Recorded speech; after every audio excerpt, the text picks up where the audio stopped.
Hi.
A very good afternoon and thank you for joining us on Beetv News Updates at 3. I am Ruth Ogbodu and now the news in detail. Delays in clearing cargoes at Nigeria ports are costing the economy an estimated 3 trillion naira annually. In response, the Nigeria Customs Service has launched a landmark time release study aimed at improving trade facilitation, boosting efficiency at ports, and easing the cost of doing businesses across the country. The report. From the international community to national stakeholders, customs' role in protecting society and supporting economic growth was highlighted during this year's International Customs Day activities in Abuja. The release of Nigeria's time release study was described as a commitment to transparency, accountability, and streamlined operations at the nation's ports. I have it in my mind that when we resume, we will invite the Minister of Finance, Minister of Trade, for investment, so that you can look at how to fast track this thing for government. This trillion you say you're losing is a child play. If we can control this, I believe we can get more money. By identifying bottlenecks and opportunities for improvement, the TRS provides a clear, evidence-based foundation for modernizing customs, improving predictability for traders, and reducing the costs of doing business.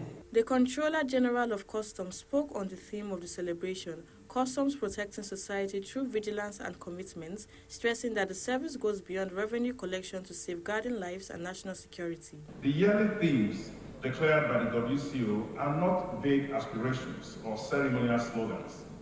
They convey very concrete meaning. True protection is broader and far more complex.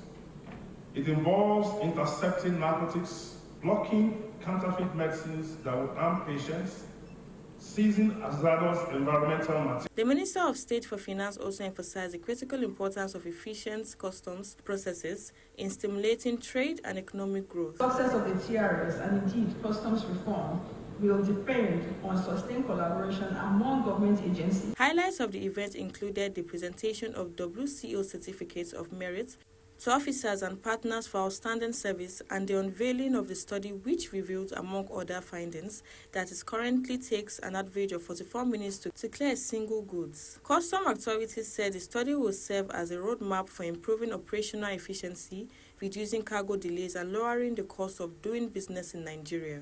Zainab Mohammed reporting for Beetv News.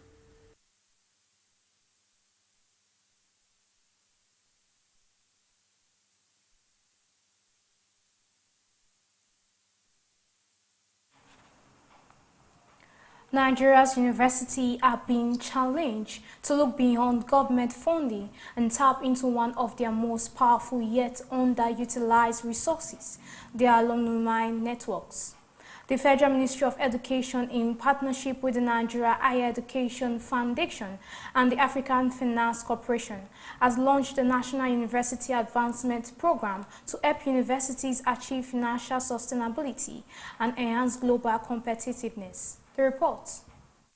Nigeria's higher education system is under mounting pressure, strained by limited public funding, deteriorating infrastructure, and an urgent need to boost research and innovation. In response, the Ministry of Education said the program will enable universities to leverage alumni networks, institutional partnerships, and philanthropic contributions to diversify revenue streams. The Minister of Education added that the federal government is also working to grant universities greater financial autonomy. How can you get additional funding to your universities in a way that you can have better control of what you do with the money to support quality of education, to support infrastructures, and to support student scholarly activities? The two-way out here, more research funding and trying to develop endowment through your advancement offices. A panel discussion brought together university leaders who shared insights on the challenges and opportunities in building stronger advancement system. Students, staff, and visitors are clients. We're not doing them a favor. These are our clients, and when they leave, they're the ones we're going back to meet. And that's part of what we have at the Advancement Office driving this issue. Stakeholders emphasized that the program is not intended to replace government funding, but to complement it by unlocking new revenue streams, fostering international collaborations, and promoting sustainable development within higher education institutions. Several universities in the world really lead the decision-making and direction of major universities. I do not have to tell you that the alumni of Harvard University, where the endowment is over almost $60 billion, control decision-making and have helped the university become sustainable. What we want to do is to support the Federal Ministry of Education in this current drive of the Nigerian Universities Advancement Program. We want to actually work with these universities to build data centers. The event concluded with the presentation of a comprehensive roadmap for university advancements, followed by the signing of Memorandum of Understanding between the Ministry of Education, NHF, and AFC to formalize their partnership. The initiative is expected to strengthen alumni engagement, increase philanthropic support, and position Nigerian universities as key drivers of national development. Zainab Mohammed reporting for Beetv News.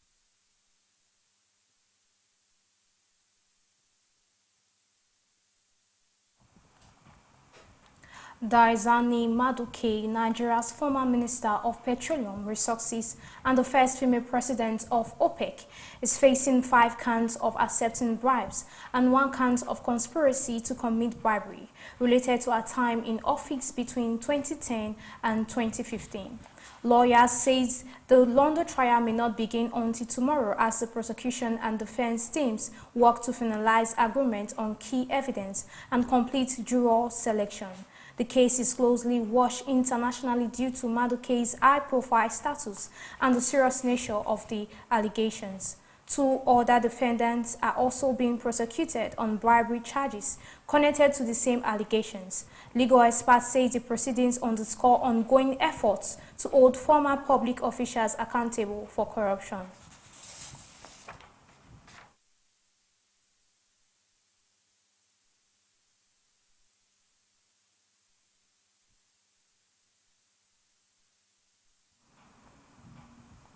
President Bola Tinubu has arrived in Ankara, Turkey, on a state visit aimed at deepening diplomatic and economic relations between Nigeria and the transcontinental nation. The visit is focused on exploring strategic partnerships and advancing shared economic interests between both countries.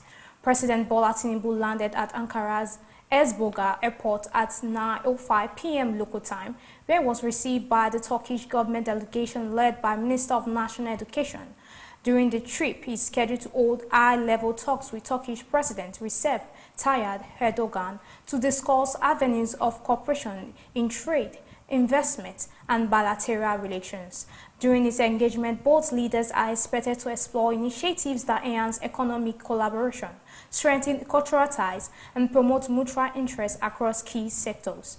Officials described the visit as a pivotal step in fostering closer ties between Nigeria and Turkey, with an emphasis on long-term strategic partnerships.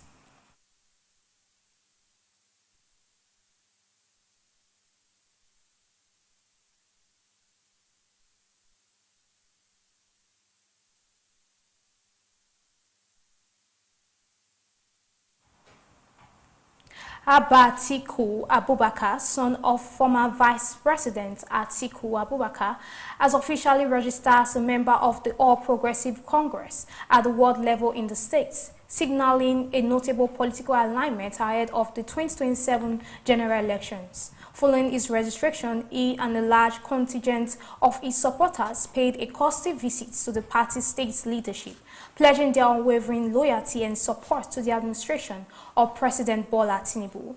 The visit was described by party officials as historic due to the prominence of the Abubakar family in national politics. During the visit, Atiku assured party leaders of his total commitment to the APC, emphasizing that he would work tirelessly to strengthen the party's grassroots structures and mobilize support across the state.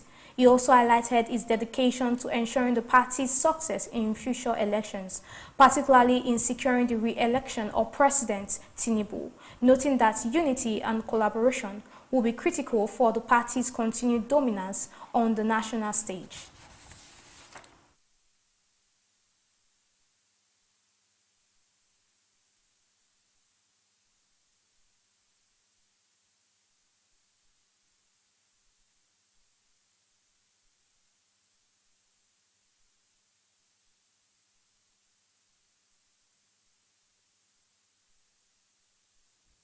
Everyone that's here and the ones that were not able to make it, let's keep on praying and work hard to bring back President Ahmed Bola Tinubu in 2027. APC has an open policy. The only what will differentiate or distinguish you from other members is what you brought on deck. And I believe Abba will bring a lot of ideas that we will use to harvest more vote in Adamawa State.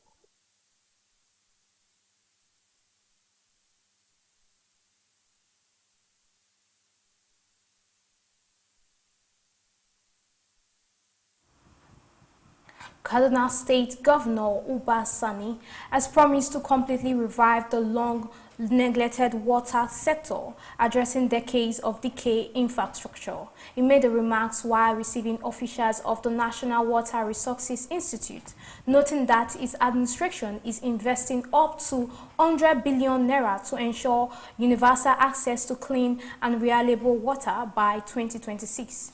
The governor highlighted that ongoing reforms have already increased water production from 8% to over 30% in the past 2 years. His ultimate goal is to achieve 100% water coverage across Kaduna, ensuring that all residents have access to safe and reliable water by the end of 2026. Neglect. When this administration assumed office, we encounter a sector in deep distress. Treatment plants were dormant, distribution networks had been severely compromised by past over-renewal projects, and overall water production had fallen to a staggering 8% only when we came in Kaduna State. Determined to chart a new course and ensure access to clean, potable water for our people, we embark on an unprecedented journey to comprehensively overhaul Kaduna State water infrastructure. Your Excellency, in the northwest geopolitical zone, it's only Kaduna State that has a long river that transverses into the city and almost forming a larger cycle of kilometer, which has not been harnessed for years. This God-given resources is not just for that. And we, people of the 21st century, we deserve to use our innovation and get the drivable benefits from these God-given resources, that is River Kaduna.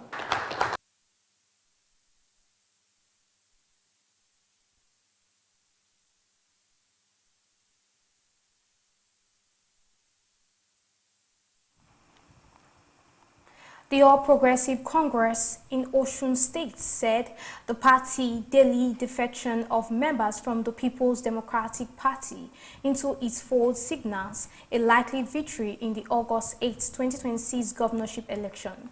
With less than 7 months to go before the Osun State governorship election, the All Progressive Congress continues to record a steady influx of members from the People's Democratic Party. The report. The party said this development may be linked to the internal crisis within the PDP, which persists even after the defection of the state governor to APC. In Osun State, Odo-Otin local government area, hundreds of PDP members officially joined the APC. They were received by the APC chairman and presented with the party's flag. Intentionally work for our party and join our party. We believe we are one. Anything that we are sharing, they also entitled to it, and we surely give them their own rights. Some leaders of the party expressed optimism that the defections would have a positive impact on the party's fortunes in the forthcoming governorship election. They are now in APC. They left Accord, they are now in APC. So that shows that Otu people has rejected totally the government of Governor Adeleke and his party. Whatever party, be it PDP, be it Accord, it's been rejected. And that will further show when we have that. We are confident that that will further show when we have an election August 8, 2026. People are defecting from ruling party. It's obvious for you to know that they are tired of the party and they are ready to join our party. The party is already synced, so for that we are very, very much prepared to win the coming election. As new members joined the All Progressive Congress APC, party leadership emphasized the importance of participating in the ongoing e-registration exercise. That e-registration, but we still want to tell our members that they should not take it for granted. They should go and register. We are going digital. APC is the first party, political party to start this. And that is why everybody knows and they still believe that APC is number one, even in Osun State. The All Progressive Congress expressed confidence that more members of the People's Democratic Party and the African Democratic Congress would defect to the party as the Osun governorship election approaches. Zainab Mohammed reporting for Beetv News.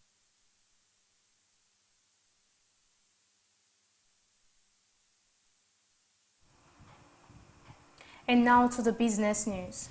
The implementation of Nigeria's new personal income tax reforms has elicited largely underwhelming reactions from workers, many of whom say the resulting increases in take-home pay are too small to meaningfully ease mounting economic pressures. Although the reforms exempt minimum wage earners and employees earning up to 1.2 million annually from personal income tax, reduce pay for those earning up to 20 million, and exempt gifts from taxation. Workers across public and private sectors reported salary increases ranging from as low as 400 to about 6,000. The report. Several employees said the gains were barely noticeable, while some complained of higher deductions and reduced net pay. The chairman of the Presidential Fiscal Policy and Tax Reforms Committee, Taiwo Oyedele, said feedback showed many workers recorded pay reductions, but reactions on social media suggested the benefits were uneven. Experts explained that under the graduated tax structure, individuals earning below 25 million naira annually are more likely to benefit, while higher earners face increased tax obligations, raising concerns that additional levies and bank charges may be eroding the intended relief. Experts warn informal economy may undermine tax reforms. Economic experts have warned that Nigeria's largely informal economy could pose a major challenge to the effective implementation of the new tax reform that took effect in January 2026, with over 39 million MSMEs accounting for about 96% of businesses, 50% of GDP, and more than 84% of employment. Analysts say the dominance of informal operations, low literacy levels, and weak record keeping could limit compliance. Speakers at a recent economic summit noted that reform fatigue following fuel subsidy, FX, and power sector reforms has heightened public anxiety, while the cultural shift required for widespread tax compliance remains significant. Although the government has introduced a presumptive tax regime with simplified returns and plans for state-level domestication to reduce multiple taxation, experts caution that added costs may be passed on to consumers and that businesses may ignore the reform if the benefits do not outweigh the cost of formalization. Budget delays, politics threaten IMF's 4.4% growth outlook. Analysts have warned that stalled budgetary progress and rising pre-election politicking could undermine Nigeria's 4.4% economic growth projection for 2026 as forecast by the International Monetary Fund. While the IMF and local analysts remain optimistic, citing private sector investment in telecommunications, oil and gas, agriculture, and finance, concerns persist over the delayed passage of the 58.18 trillion naira 2026 federal budget, insecurity, weak infrastructure, and a slowing global trade environment. The growth outlook is further complicated by Nigeria's heavy reliance on oil revenues, which accounts for a significant share of exports and government income. With debt servicing projected at 15.52 trillion naira and a budget deficit of 23.85 trillion naira, analysts stress that effective fiscal management, political stability, and timely implementation of people-centered policies will be critical to sustaining growth and translating economic reforms in broad-based benefits. Zainab Mohammed reporting for Beetv News.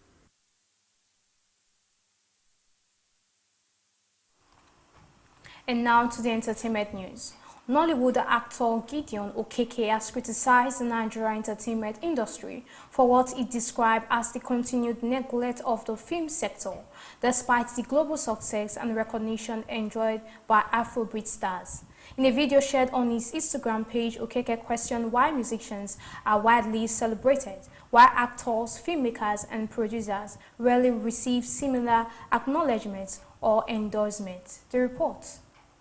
Okeke named top music stars such as Burna Boy, Wizkid, Davido, and Rema, challenging them to publicly support Nollywood talents the same way international figures like former US President Barack Obama have consistently promoted Nigerian music. He argued that despite the large volume of Nigerian films produced, the industry has not benefited from high-profile endorsements and accused some musicians of not supporting local movies. He urged influential entertainers to create platforms that highlight outstanding Nollywood films, actors and producers, stressing that the entertainment industry thrives when creatives support one another, and warning against chopping all the glory alone. In another development, Bass's father appealed for reconciliation after 18 years estrangement. The estranged father of Super Eagles defender Calvin Bassey has resurfaced with an emotional plea for reconciliation, nearly 18 years after separating from his wife and losing contact with his children. Speaking in a viral interview, he said marital disagreements led to his wife living with the children, after which communication was cut off for years, resuming briefly in 2017 when the children needed Nigerian passports. He recounted several failed attempts to reconnect with his son, including traveling to Leicester during the COVID-19 lockdown and later to Côte d'Ivoire during the 2023 African Cup of Nations. The Fulham defender, who has publicly credited his mother for his success and adopted her surname, has not responded to the claims, while his father said that he has been dying in silence and continues to hope for reconciliation. What to expect from upcoming BAFTA film nominations? Film fans are anticipating the announcement of the BAFTA Film Award nominations, with actors such as Timothy Chalamet, Emma Stone, Jessie Buckley, and Jacob Elordi tipped for recognition. Expected frontrunners include Hamnet, Sinners, and One Battle After Another, while K-pop Demon Hunters will miss out due to eligibility rules. Although many of the films in contention overlap with the Oscars, the BAFTAs are expected to feature stronger UK representation and a wider range of nominees, as several categories allow 6 slots instead of 5. The award ceremony will take place in London on Sunday, 22nd February, with Alan Cummins set to host. Zainab Mohammed reporting for Beetv News.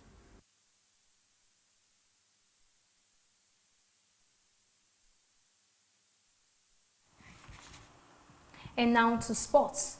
The Champions League returns on Wednesday with 18 group stage matches across Europe, featuring some of the continent's biggest clubs.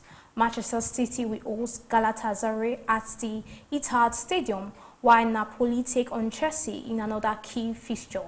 Man City aim to maintain control of the game and secure their position as group favourites, while Galatasaray will rely on Nigeria striker Victor Osimhen's goal-scoring threat to challenge the Premier League champions. Napoli, playing at home, seek to use their attacking style to dominate Chelsea, who are looking for a strong away performance.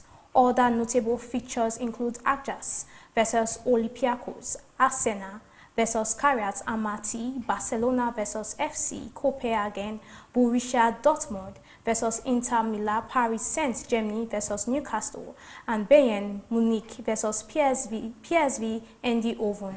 These matches could have major implications for group standings as the competition progresses.